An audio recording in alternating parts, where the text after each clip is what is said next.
오늘 함께 나누 하나님의 말씀은 구약성경 신명기입니다. 신명기 6장 6절에서부터 9절까지의 말씀. 신명기 6장 6절에서부터 9절까지의 말씀입니다.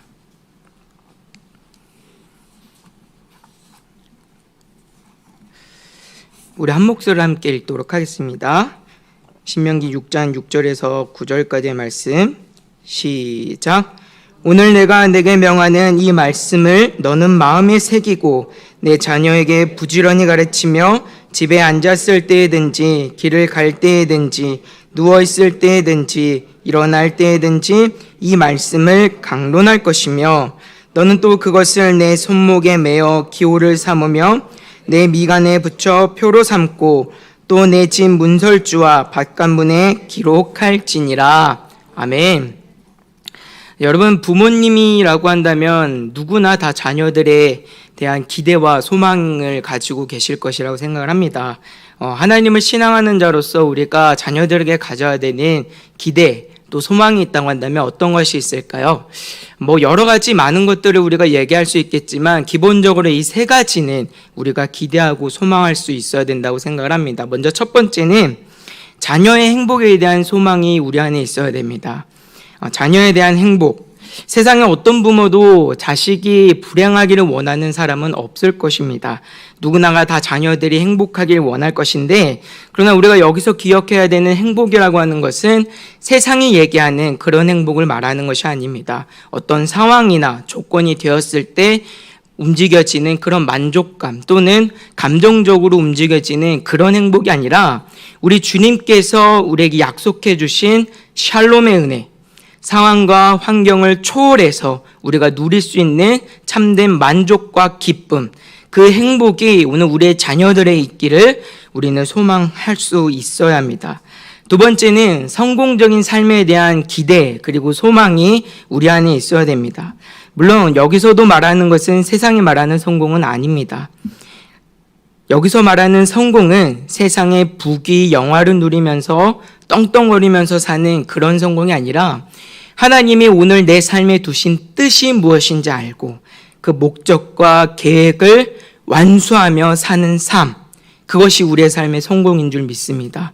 오늘 우리 사랑하는 자녀들이 하나님의 뜻과 사명을 따라서 자신의 욕심을 따라 사는 인생이 아니라 하나님이 그 삶에 두신 뜻과 계획을 알고 그 목적을 성취하며 완성하며 살아가는 성공된 삶을 살아가기를 소망하는 자들이 되어야 합니다. 그리고 마지막 세 번째는 우리 한 목소리 함께 읽어보도록 하겠습니다. 우리 자녀들이 마지막까지 믿음을 지켜 하나님 나라 백성으로 서는 일을 소망해야 합니다. 우리 한 목소리 한 번 더 읽어보겠습니다. 시작. 우리 자녀들이 마지막까지 믿음을 지켜 하나님 나라 백성으로 서는 일을 소망해야 합니다. 아멘. 이 소망이 오늘 우리 안에 충만하게 있기를 주님의 부탁을 드립니다. 우리 모두는 하나님의 영원한 약속을 받은 사람들입니다. 다 구원의 은혜를 받은 자들이 틀림없습니다. 하지만 여기 있는 누구도 다른 누군가의 믿음과 신앙 그리고 구원을 보증할 수는 없습니다. 우리의 구원이 취소된다는 말은 아닙니다. 우리의 구원은 결코 취소될 수 없는 하나님의 은혜입니다. 하지만 우리는 누가 하나님의 그 택한 은혜를 입었는지, 누가 택한 백성인지 알지 못하는 자들입니다. 그것이 내 자녀라고 할지라도 우리는 그것을 나 스스로 보증할 수 없고 확신할 수 없습니다. 그것은 하나님과 1:1 깊은 교제와 관계 속에서 예수 그리스도를 통하여서 얻게 되는 확신입니다. 우리가 아무리 직분자이고 장로이고 집사이고 권사이고 목회자이고 또 신앙생활을 수십 년 했다고 해서 그것이 내 자녀의 구원의 확신을 보증할 수 없습니다.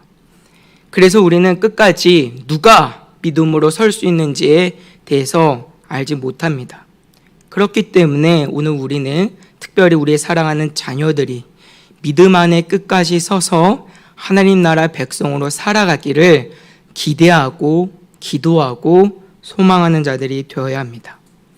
이것이 오늘 이 땅을 살아가는 하나님의 자녀로서 우리 사랑하는 다음 세대에게, 사랑하는 자녀들에게 우리가 반드시 품어야 하는 소망입니다. 이런 소망을 가진 자들이라고 한다면 마땅히 우리는 그럼 어떻게 하면 우리 사랑하는 자녀들에게 이 신앙을 전수할 수 있을까에 대한 질문을 던지지 않을 수 없습니다.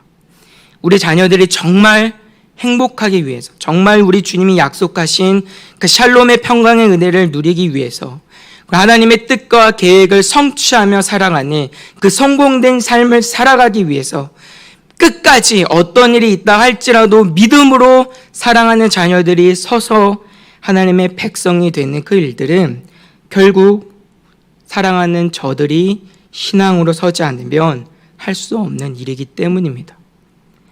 그렇다고 해서 이 일이 그냥 기도만으로 되는 일은 아닙니다. 하나님, 우리 사랑하는 다음 세대 살려주세요. 하나님, 내 사랑하는 자녀가 정말 하나님의 살아계심을 알게 하시고 정말 하나님의 살아계심을 믿게 하여 주시옵소서. 기도하지만 기도만으로는 안 된다는 말이에요. 이게 중요합니다. 기도와 함께 무엇이 있어야 될까요? 실제로 어떻게 그럼 내 자녀들에게, 우리 사랑하는 다음 세대에게 이 믿음과 신앙을 전수할 수 있을까에 대한 고민과 행동이 있어야 합니다. 목사님께서도 얼마 전에 그런 얘기를 하셨죠. 지금 청년 대학교 지금 보급률이 3%대라고 하죠. 제가 최근에 확인한 숫자로는 3.8% 정도 되는 것 같은데 계속적으로 지금 이제 떨어지는 중에 있다고 합니다. 그런데 이제 2019년도 7월에 발표된 이제 목회연구소라는 곳에서 발표된 자료를 보면요, 이 대학생 개신교 이탈률이 5년 동안 2배로 증가를 했다는 그런 발표를 한 적이 있습니다. 교회를 왜 떠나는가? 이제 이런 이유들을 물어보니까 많은 이유들이 이제 대답했는데 그 중에서 가장 높은 이유 중 하나가 뭐냐면 신앙생활에 대한 회의라고 해요. 내가 왜 신앙생활을 해야 되는지 모르겠다는 말이에요. 신앙생활을 해도 그 삶에 만족이 없고 기쁨이 없다는 말입니다. 도대체가 하나님이 주시는 그 샬롬의 평강의 은혜가 뭔지를 모르는 거예요. 그러니까 기도는 하고 예배는 하고 찬송도 하지만 봉사도 하지만 그 반복되는 일들이 기쁨이 아니라, 감사가 아니라 오히려 고통이 되고 노동이 되고 결국은 그 회의감에 젖어서 내가 이럴 거면 왜 믿음 생활을 하나, 이제 이런 마음들을 가지고 떠나기는 그런 문제가 가장 높았다고 합니다. 그리고 개신교를 떠나는 시기를 이제 살펴보니까요, 이건 조금 더 충격적이에요. 개신교를 떠나는 시기를 찾아보니까 중학교 또는 그 이전, 그러니까 유소년부 때죠. 유초등부 때가 70% 가까이가 됐다고 합니다. 목회연구소는 이런 결과에 대해서 고등학교 때보다 중학교 때 이탈률이 높은 데는 대학 입시 때문에 고등학교 때 이탈률이 높을 것이라는 일반적인 예상과 벗어난다. 이러한 결과를 볼 때 초등학교와 중학교 때 교회 교육이 매우 중요하다라는 그런 말을 합니다. 이런 결과를 볼 때 결국 우리는 무엇을 생각할 수 있냐면 지금 한국교회가 심각하게 맞이하고 있는, 대면하고 있는 중요한 문제가 이 신앙이 다음 세대에게 제대로 전수가 되지 못하고 있다는 점입니다. 사람을 많이 모이게는 하고 외형적으로는 우리가 굉장히 폭발적인 성장은 했지만 문제는 믿음이 무엇인지, 하나님을 신앙하는 그 기쁨이 무엇인지, 이 신앙을 전수하는 일에는 성공적이지 못했다는 말입니다. 현재의 물리학자이며 인류 최고의 지성 가운데 한 명으로 손꼽히는 아인슈타인은 뉴턴의 물리학을 넘어서는 나만의 물리학은 무엇인가? 라고 하는 질문을 가지고 일평생을 도전하며 살았다고 합니다. 정신과 의사이자 정신 분석학의 창시자로 손꼽히는 지그문트 프로이트 같은 경우에도 인간의 내면 심리를 더 잘 알 수 있는 방법은 없을까라고 하는 질문을 가지고 일평생을 도전하며 살았다고 해요. 오늘 우리에게도 우리 삶을 다 내어 던질 수 있을 만한 가치 있는 질문이 있기를 원합니다. 어떻게 하면 우리 사랑하는 다음 세대에게 우리의 신앙을 잘 전수할 수 있을까? 어떻게 하면 우리 사랑하는 자녀들이 정말 하나님을 신앙하는 기쁨이 무엇인지 알고 살아가게 할 수 있을까라고 하는 이 질문이 저와 여러분들의 평생의 질문이 될 수 있기를 주님의 이름으로 부탁을 드립니다. 그래서 오늘부터 우리는 3주 동안 저와 또 전도사님들이 도널드 반 다이켄이라고 하는 분이 지은 이 기독교의 보물 교리문답 교육이라는 책을 중심으로 해서 다음 세대 신앙교육이라고 하는 주제를 가지고 함께 말씀을 나눕니다. 그래서 역사적으로 그리고 전통적으로 교회가 어떻게 신앙을 전수하고 또 지켜왔는지 이런 말씀들을 함께 나누려고 하는데, 여러분들이 좀 기대하는 마음을 가지시고 또 우리 사랑하는 자녀들 또 다음 세대를 향한 하나님의 기대와 소망하는 마음이 이 시간들을 통하여서 오늘 저와 여러분들의 소망이 되고 마음이 될 수 있기를 주님의 이름으로 부탁을 드립니다. 우리가 그럼 다음 세대 신앙교육을 잘해야 될 것인데, 전수를 잘해야 될 것인데, 그럼 여기서 우리가 가장 먼저 생각해 봐야 될 문제가 있습니다. 뭐냐면 왜 신앙을 전수해야 하는가에 대한 문제입니다. 여러분, 우리가 다음 세대를 위해서 열심히 기도도 하고 정말 하나님 앞에 은혜를 달라고, 하나님을 만나게 해달라고 이렇게 기도를 하는데, 여러분들 왜 다음 세대가 살아나야 합니까? 왜 눈물을 흘리면서 우리 사랑하는 자녀들을 위해서 기도하고 계십니까? 왜 기도하시나요? 무엇을 위해 기도하시나요? 이 목적이 굉장히 중요합니다. 그냥 다음 세대가 살아나야 된다라고 하는 그런 막연한 생각으로 우리가 더 이상 기도해서는 안 됩니다. 분명한 이유, 목적을 가지고 우리는 다음 세대에 대한 비전을 가져야 합니다. 왜 우리 사랑하는 다음 세대가 살아나야 합니까? 우리 사랑하는 다음 세대가 믿음으로 선다고 해서 우리에게 무슨 유익이 있습니까? 이미 우리는 하나님의 은혜 안에서 이미 충만한 복과 은혜들을 누려 살아가는 자들 아닙니까? 우리 사랑하는 자녀들이 믿음으로 선다고 해서 그들이 특별하게 우리를 봉양하는 것도 아니고, 그렇다면 특별히 효도를 하겠습니까? 아니면 무엇을 하겠습니까? 그럼에도 불구하고 오늘 우리는 다음 세대에 대한 비전과 소망을 가지고 오늘도 한 영혼들을 위해서 기도합니다. 왜 우리가 이런 일들을 해야 합니까?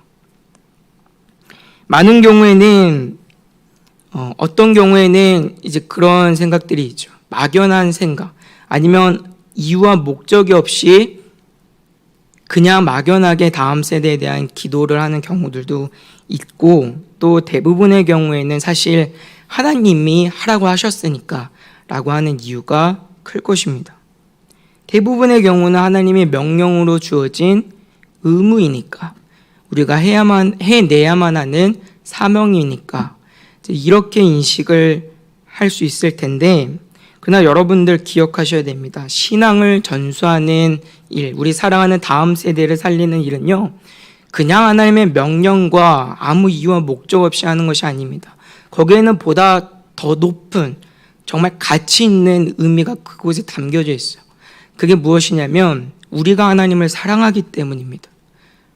우리가 하나님을 사랑하기 때문에 하는 일이 다음 세대를 살려내는 일이에요. 다음 세대에게 우리의 사랑을 전수하는 일입니다. 오늘 본문 말씀에서도 하나님은 자녀들에게 신앙을 전수할 것을 말씀합니다. 우리 7절 말씀인데요, 한번 같이 읽어보도록 하겠습니다. 7절입니다. 시작. 내 자녀에게 부지런히 가르치며 집에 앉았을 때에든지 길을 갈 때에든지 누워있을 때에든지 일어날 때에든지 이 말씀을 강론할 것이며. 아멘. 성경은 분명히 우리에게, 자녀들에게 하나님의 말씀을 가르칠 것을 말씀합니다. 사랑하는 자녀들에게, 다음 세대에게 우리는 반드시 신앙을 전수해야 합니다. 그것을 통하여서 우리 살아가는 자녀들이 하나님만이 오직 유일한 참 하나님이시며 그 하나님을 알게 하고 그 하나님을 사랑하도록 하는 그 자리로 우리 사랑하는 자녀들을 이끌어 가야 합니다. 하나님을 사랑하고 하나님의 말씀에 순종하는 삶이 무엇인지 가르쳐서 그 삶을 살아가게 해야 합니다. 그래서 성경은 집에 앉았을 때에든지 길을 갈 때에든지 누워있을 때에든지 말씀을 가르칠 것을 권면합니다. 이게 한 번에 되는 일이 아니기 때문이죠. 끊임없이 반복적으로 계속하여서 우리의 신앙을 전하고 가르치지 않으면 우리 사랑하는 자녀들이 저절로 하나님을 사랑하게 되는 것이 아니기 때문입니다. 저절로 하나님을 사랑하며 순종하는 삶의 자리로 가는 것이 아니기 때문이요. 끊임없이 반복된 훈련과 교육을 통해서 우리 사랑하는 자녀들이 배움을 통해서 그 자리로 나아가게 되는 것입니다. 그래서 성경은 보다 더 적극적으로 우리가 살며 무슨 기회가 있든지 간에 이 신앙을 전수하는 기회로 삼을 것을 우리에게 말씀하고 있습니다. 그리고 우리 사랑하는 자녀들이 이 하나님의 말씀에 순종하는 자리로까지 이끌어가야 한다라고 오늘 성경은 말씀합니다. 그냥 하나님만 전하고 끝이 아니라 끝까지 사랑하는 자녀들이 정말 순종하는 삶의 모습이 갖춰질 때까지 그 자리까지 우리가 수고할 수 있어야 된단 말이에요. 말씀을 손목에 메어 기호로 삼고 미간에 붙여 표로 삼는 목적은 이스라엘 백성이 말씀에 순종하는 백성이 되게 하는데 그 의도가 있습니다. 이 일을 문자 그대로 하나님의 명령을 완전하게 이행하려면 부단한 노력이 있어야 하겠죠. 하나님의 이런 방법을 통해서 하나님의 백성의 의무를 우리가 항상 기억하게 하고 하나님의 말씀에 순종하는 자들로 살아갈 수 있도록, 그리고 우리 자녀들을 그런 자녀들로 살아가도록 이렇게 말씀하고 계십니다. 그런데 우리가 여기서 한 가지 주의해서 생각해야 될 점이 있어요. 이 말씀을 그냥 명령으로만 이해해서는 안 된다는 말입니다. 그냥 명령에 의해서 주어진 어떤 의무와 책임감 때문에 하는 일로 우리가 여겨서는 안 돼요. 만약에 우리가 하나님의 명령에 의해서 어떤 책임감과 의무감 때문에 이 신앙을 전수하는 일을 하기 시작을 하게 된다면 그 일은 업무가 되고 노동이 됩니다. 우리를 지치게 만들어요. 우리는 여기서 그렇기 때문에 책임과 의무감 때문에 어쩔 수 없이 하는 그런 신앙의 전수가 아니라 보다 더 높은 가치를 가지고 이 사명을 완수해야 합니다. 그것이 무엇이냐면 하나님을 사랑하는 일이에요.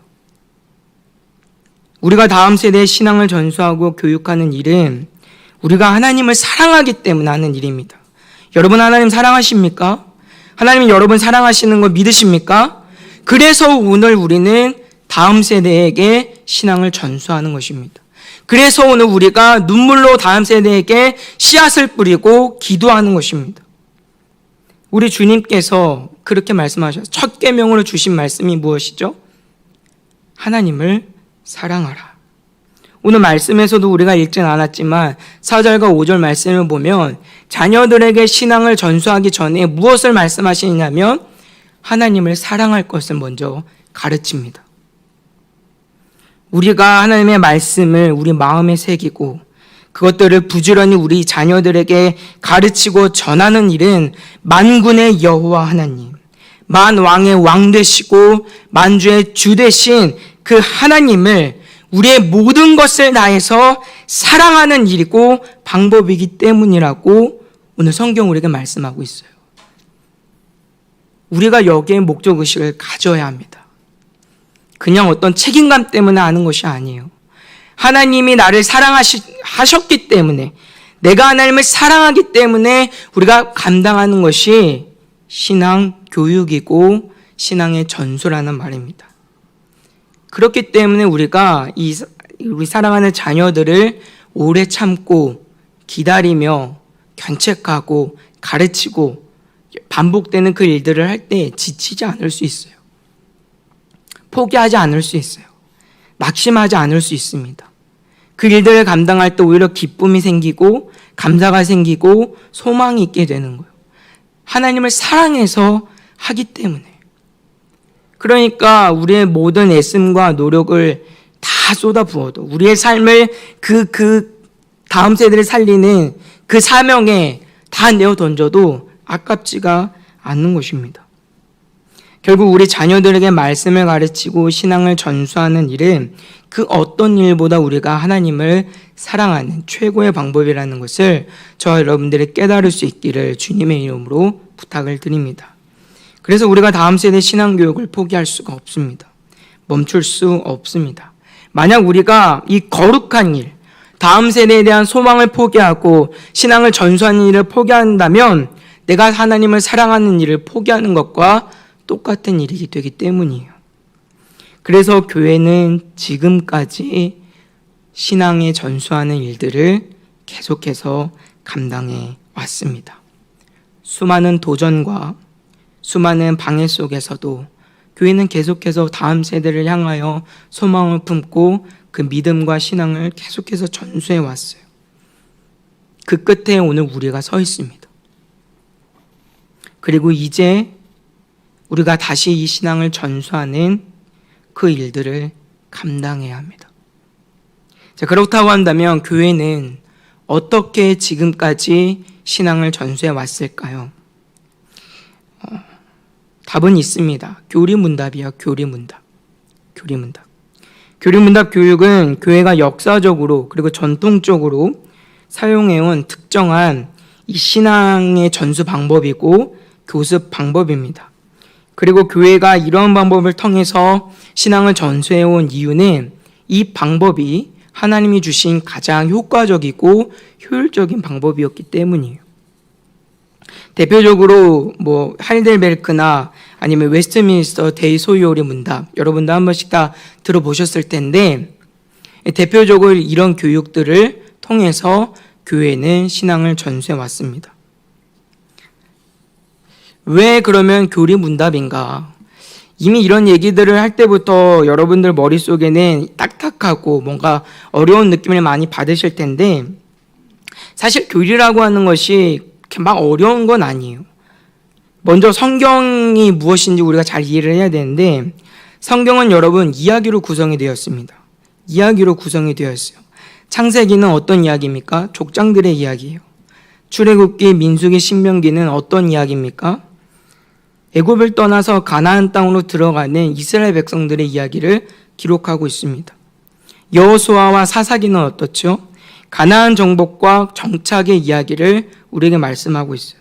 신약으로 넘어와서 사복음서는 어떻습니까? 예수님의 생애와 그 공생의 사역들, 그것들을 우리에게 이야기합니다. 사도행전은 사도들의 선교의 이야기이고, 서신서들은 당시 교회들이 겪고 있는 여러 가지 문제들에 대한 이야기를 전달하고 있어요. 성경은 하나님은 사랑이다 라는 말로 전달하지 않습니다. 하나님은 사랑이다라고 하는 이 사실을 이야기를 통해서, 사건을 통해서 성경이 전달을 하는 거예요. 그렇기 때문에 성경이 이야기를 통해서 우리에게 전달하고자 하는 가장 핵심적인 그 교훈, 메시지를 가장 간결하고 명쾌하게 정리한 것이 무엇이냐면 교리라고 하는 것입니다. 그렇기 때문에 교리가 어렵다라고 하는 생각을 여러분들이 하시면 안 돼요. 그건 우리가 사실 교리를 잘 알지 못하기 때문에 갖는 오해입니다. 오히려 교리는 우리로 하여금 성경을 보다 성경답게 깊이 볼 수 있도록 만들어주는 것이 교리예요. 교리를 통해서 우리는 이 이야기가 지금 이런 말씀을 하고 있는 것이구나, 이런 사실들을 발견할 수 있기 때문입니다. 그래서 교회가 선택한 신앙의 전수 방법이 뭐냐면 교리를 통한 교육이었던 거예요.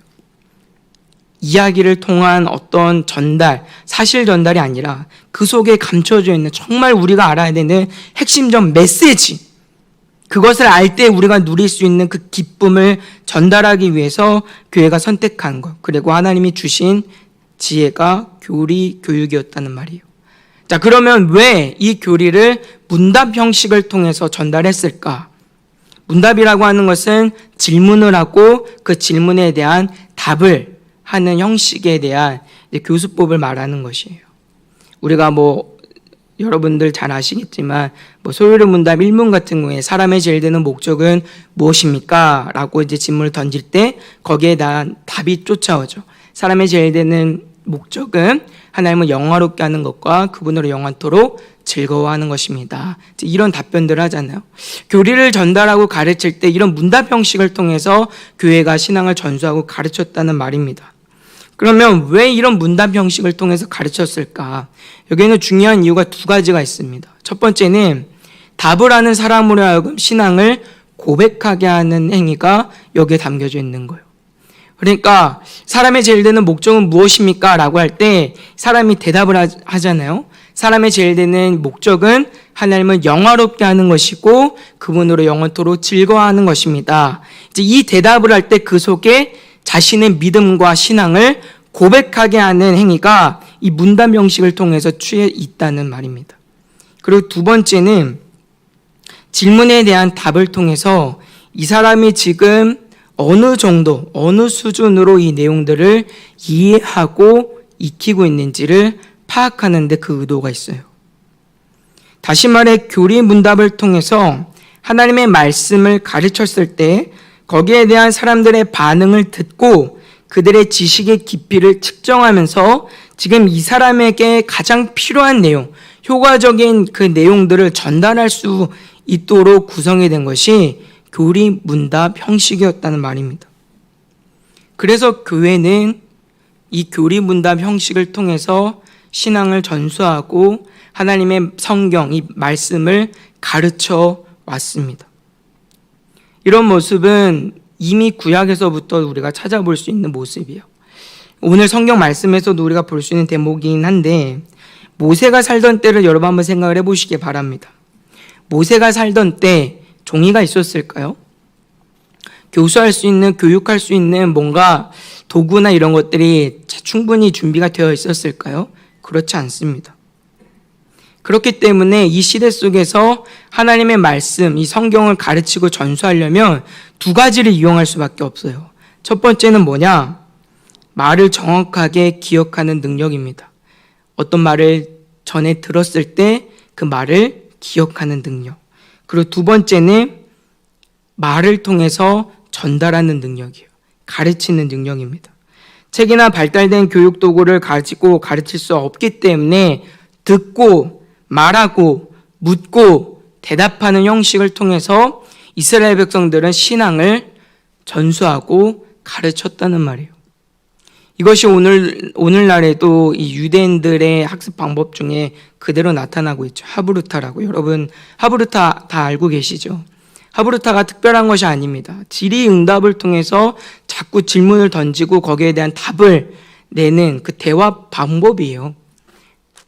근데 그것이 어디서부터 시작이 됐냐면 신앙을 교육하고 전수하는 그곳에서부터 시작이 되었다는 말입니다. 그러니까 교회는 이런 방법을 통해서 계속해서 신앙을 전달해 온 거예요. 예수님 시대에서도 이런 모습이 그대로 나타나죠. 여러분 예수님이 그 요셉과 마리아와 함께 성전에 올라갔다가 어떻게 됩니까? 잠깐 사라질 때가 있었죠. 그래서 요셉과 마리아가 이 예수님을 찾을 때 이 어린 예수님은 어디에서 뭐하고 계셨죠? 성전에서, 회당에서 랍비들과 함께 대화를 하고 계셨어요. 그들에게 말을 듣기도 하고 그들에게 질문도 하십니다. 하나님의 말씀에 대해서. 12살밖에 되지 않은 아이가 박사와 같은 그런 성경 학자들, 랍비들과 그런 질문들을 주고받는다. 지금 우리의 상식으로는 선뜻 이해할 수 없고 납득할 수 없는 그런 내용이지만 그러나 성경은 그것이 가장 이상적인 신앙 교육 방법이었다는 것을 우리에게 말씀하고 있어요. 나이가 중요한 것이 아니란 말이에요. 신앙은 나이가 중요한 것이 아닙니다.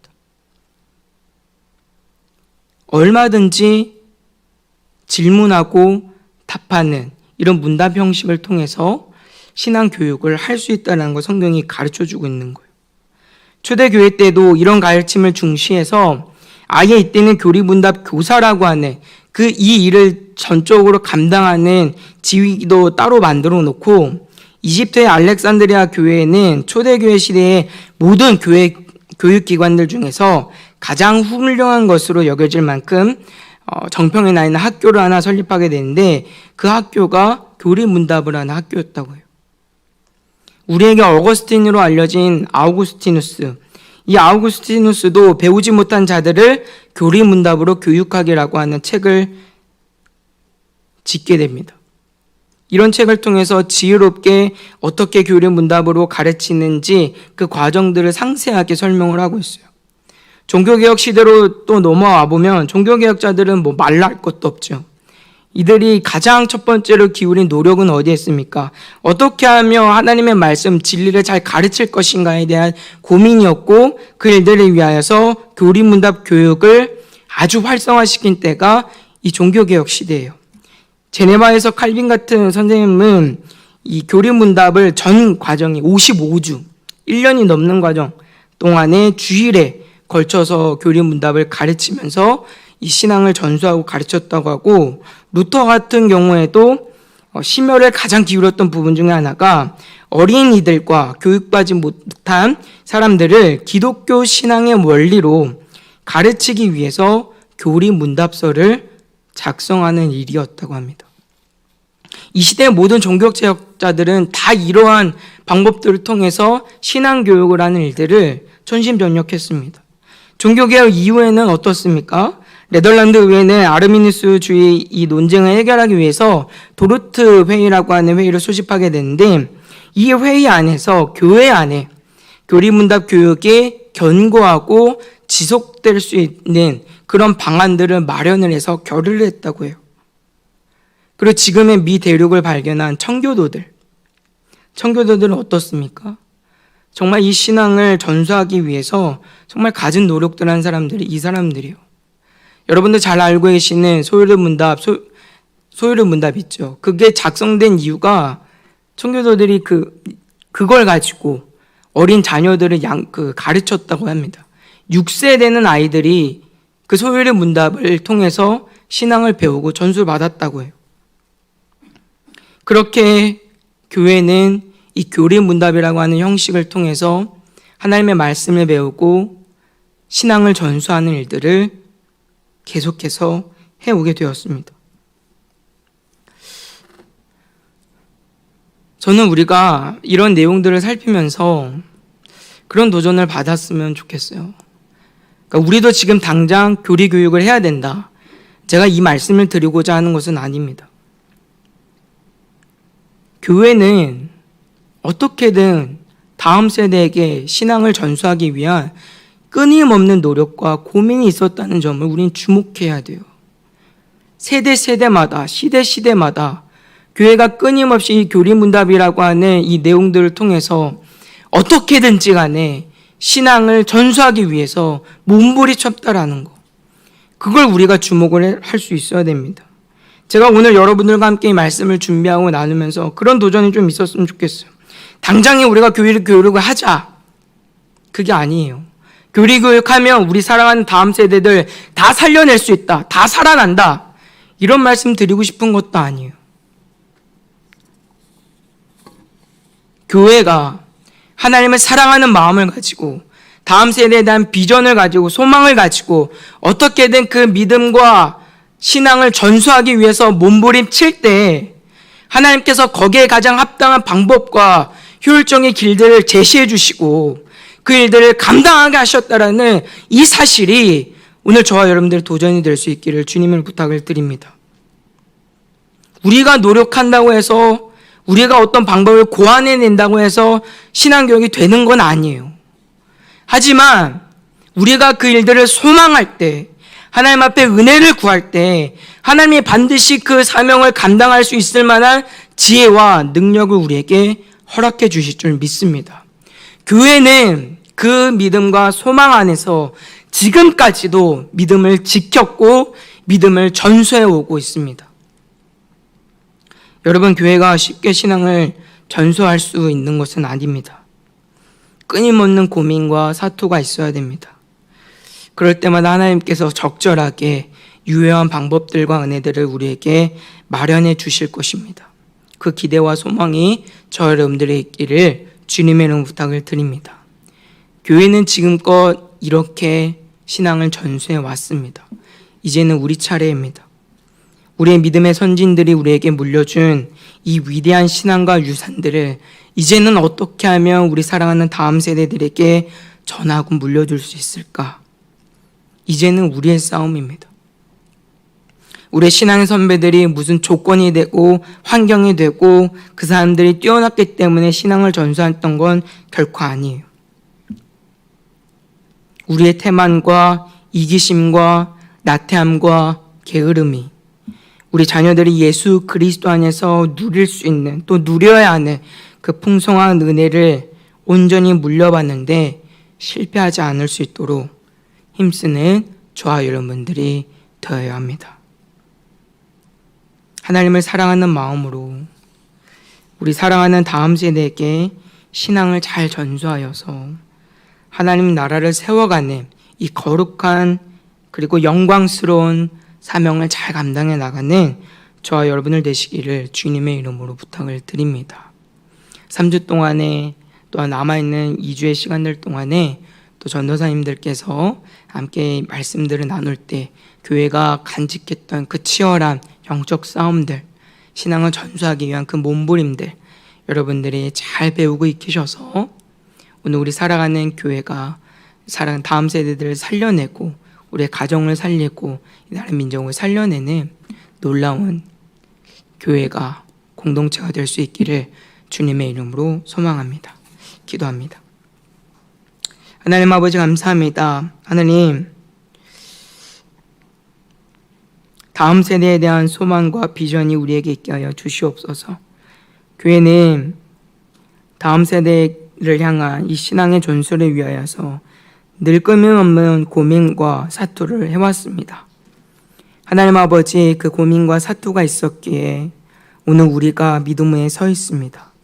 주여 은혜를 허락하여 주셔서 이제는 우리가 이 싸움들을 감당할 때 적극적으로 잘 감당할 수 있는 교회와 공동체가 될 수 있도록 주님 능력을 더하여 주시옵소서. 그래서 정말 우리 사랑하는 자녀들을 살려내고 정말 이 가정과 이 나라 민족과 세계 열방이 하나님 나라로 세워질 수 있는 그 놀라운 영광스러운 사명들을 잘 감당하는 우리 사랑하는 모든 지체들이 될 수 있기를 원하오니 하나님 소망하는 마음과 비전을 우리에게 허락하여 주시옵소서. 감사하며 예수님의 이름으로 기도합니다. 아멘.